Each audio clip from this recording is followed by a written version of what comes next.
नव्या दिवसाची नवी बातमी। इंदापूर तालुक्यातील भिगवणमध्ये मंगळवारी एक धक्कादायक घटना घडली होती। आई आणि भावासोबत लग्नासाठी सोन्याची खरेदी करून दुचाकीवरून घरी परतत असताना 21 वर्षीय तरुणीचे भर दिवसा अपहरण झाल्याची घटना मंगळवारी दिनांक 17 फेब्रुवारी रोजी दुपारी 4च्या सुमारास घडली।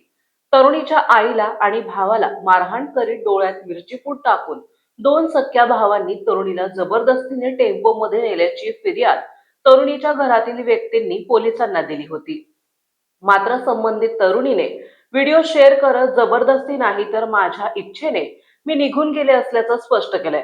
मात्र संबंधित तरुणी नेमकी कुठे आहे तिचा शोध घेण्यासाठी पोलिसांचे 6 पथक रवाना झाले होते, परंतु तरुणीचा शोध कुठेही लागला नाही। त्यानंतर गुरुवारी 19 फेब्रुवारी रोजी मध्यरात्री भिगवण प्रकरणातील अपहरण झालेली मुलगी मध्यरात्री 1:30च्या सुमारास बारामती शहर पोलीस ठाण्यामध्ये हजर झाली। त्यानंतर तिने जबाब नोंदवला असल्याची माहिती समोर आली आहे। मुलगा आणि मुलगी अपहरण झाल्यानंतर श्रीगोंदा, अहिल्यानगर, शिक्रापूर, पुणे, सासवड असा प्रवास करून महाबळेश्वरला गेले आणि महाबळेश्वरहून मुलगी आणि मुलगा मध्यरात्री 1:30 वाजता बारामती शहर पोलीस ठाण्यात हजर झाले।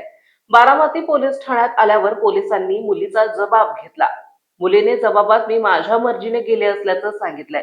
पोलिसांनी घरच्यांना बोलावलं, मात्र घरचे यायला तयार नसल्याची प्राथमिक माहिती आहे। मुलीने भावाच्या मोबाईलवरून प्रियकराला फोन केला आणि त्याला शासकीय विश्रामगृहाजवळ बोलवलं आणि तिथून ते निघून गेले।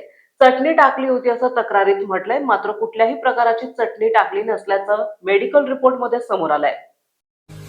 आपल्या परिसरातील महत्त्वाच्या बातम्या पाहण्यासाठी आजच नवप्रभात न्यूज चॅनलला YouTube वर सबस्क्राईब करा आणि बेल आयकॉन प्रेस करा।